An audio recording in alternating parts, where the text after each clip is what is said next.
Bonjour et bienvenue dans ce nouvel épisode de Newsrest pour cette nouvelle année 2019.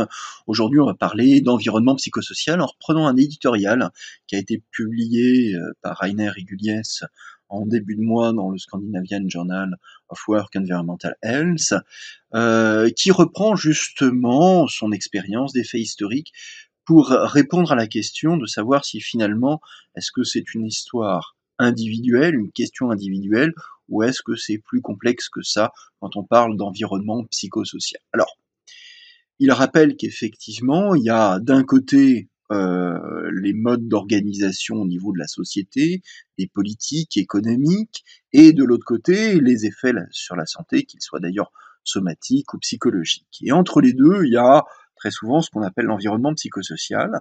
Il précise qu'en fait, il y a en amont des aspects collectifs du travail, notamment à la fois des structures d'emploi, mais également des conditions de travail, au sens large, plutôt d'ailleurs d'organisation, avec certains indicateurs sur les demandes et les exigences, sur les efforts, sur les récompenses, sur l'organisation, sur les relations au travail.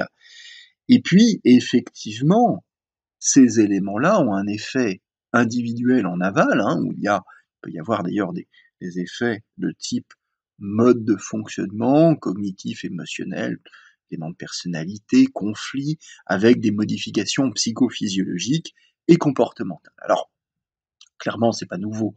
Ça fait longtemps que ça a été décrit, y compris en France par les chercheurs qui s'intéressent au sujet. Je les citerai pas tous puisque vous pouvez les trouver, que ce soit dans l'expertise collective de l'INSERM, que ce soit dans les travaux d'Angers, de Toulouse, de l'INRS, mais de l'ANACT. Ce qui est très important, c'est de pouvoir rappeler que tous ces éléments-là, finalement, et c'est ce que fait de manière très pertinente cet auteur, qui résume en quelques lignes l'importance de bien identifier et prendre en compte ces aspects collectifs sur l'organisation du travail,